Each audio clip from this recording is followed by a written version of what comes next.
I'm going to talk to you about two muscles of the neck, sternocleidomastoid and scalenes.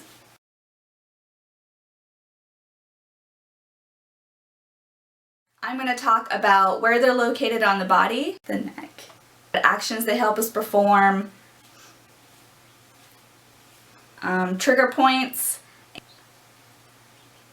and massage therapy techniques and stretches that you can use on future clients.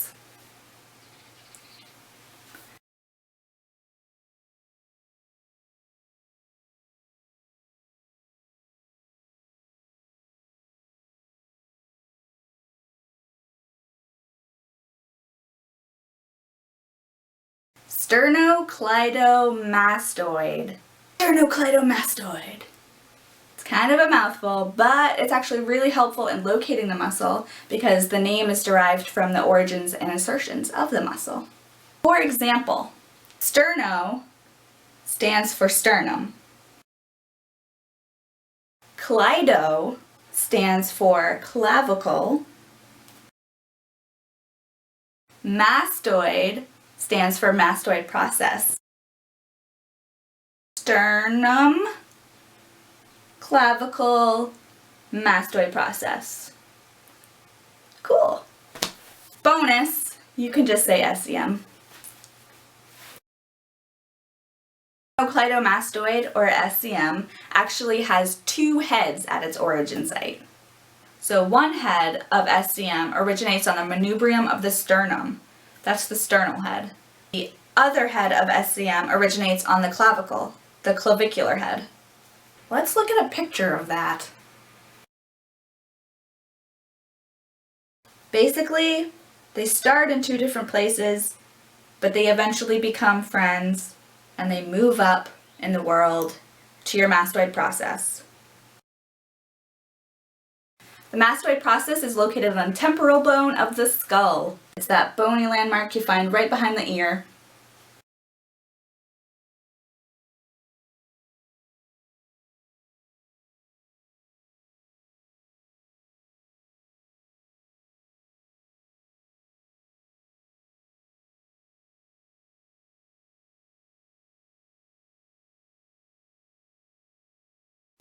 Actions of SCM are pretty simple to evaluate once you know the location of the muscle.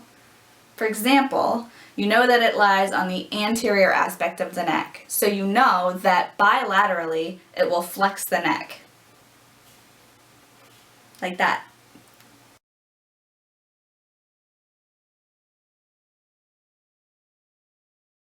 Unilaterally, it will laterally flex. SCM actually assists in inhalation. It helps you breathe.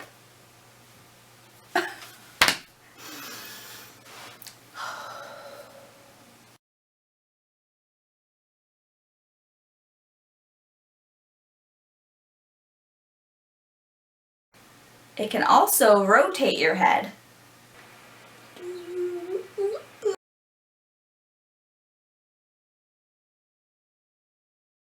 If you're really scared, SCM.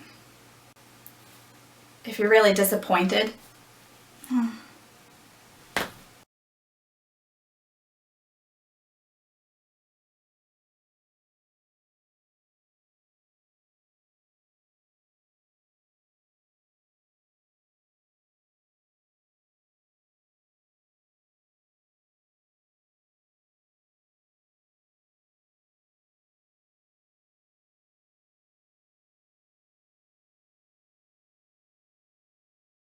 scalenes! Scalenes. When we talk about scalenes, we're actually talking about a three-paired muscle. Anterior scalenes, the medial or middle scalenes, and the posterior scalenes.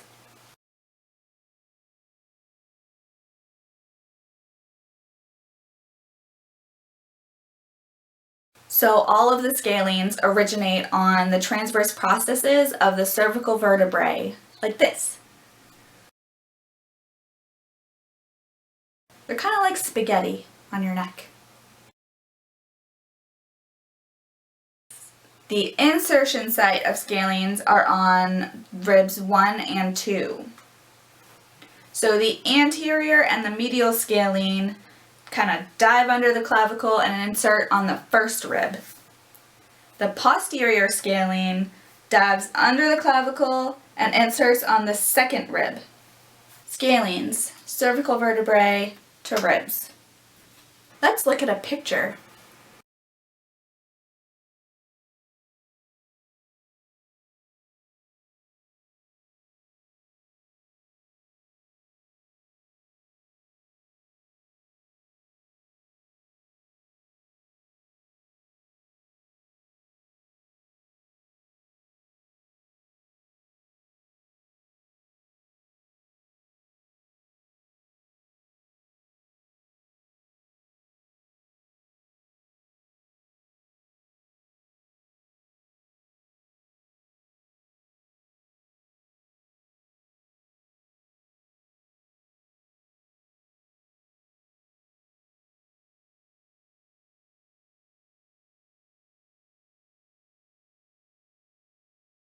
Let's talk neurovascular. A lot of body workers do get a little bit nervous around the cervical area. That's because there's a lot of neurovascular stuff going on there.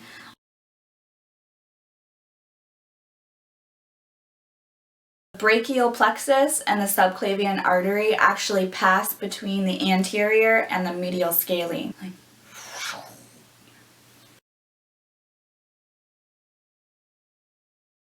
Anterior scalene, middle scalene, and the first rib together form what is known as the interscalene triangle.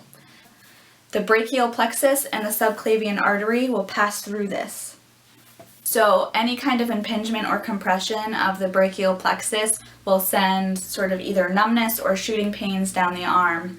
The most important thing to remember about working on that area is to communicate with your client as far as depth of pressure and comfort level go.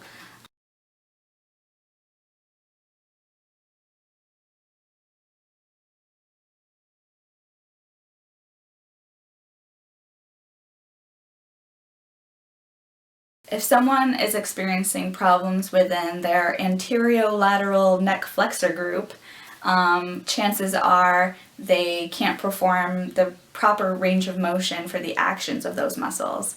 For example, they may not be able to rotate the neck in a normal range of motion. They may not be able to laterally flex in a normal range of motion.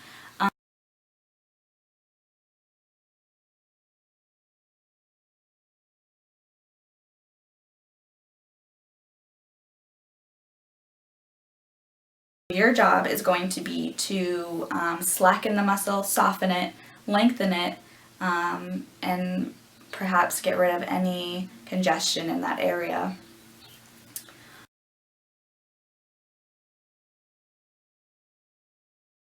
So we actually learned 2 different massage techniques in class for SCM.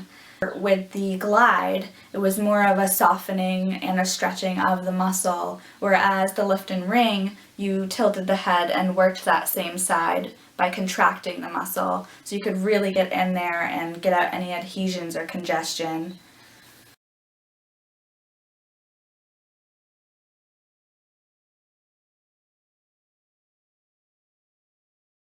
My favorite way to do this stretch, and the one that I'll show you now, is actually to anchor the attachments of SCM while doing the stretch.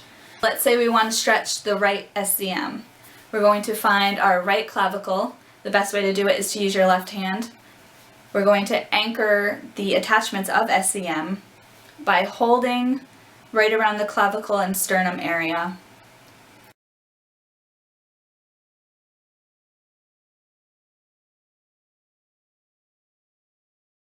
To slightly rotate our neck to the opposite side of the one that we're stretching. So if you're stretching your right side, we're going to rotate our head slightly to the left, and then to the same side we'll laterally flex.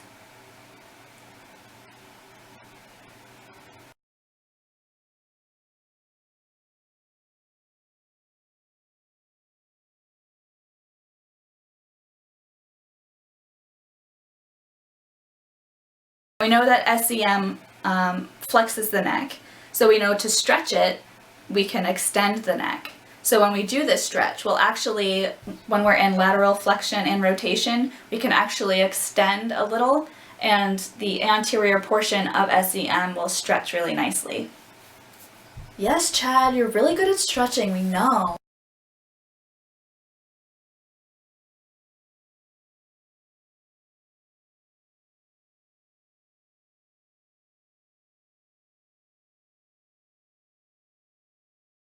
So SCM and scalenes together make up what is called the anterolateral neck flexor group, because they're both located on the anterior lateral aspect of the neck.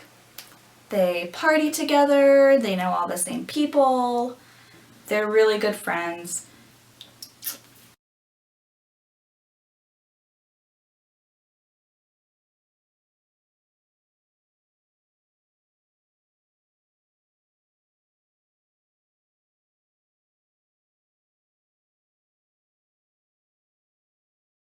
So I wish you and your SCM and your scalings the best. Goodbye.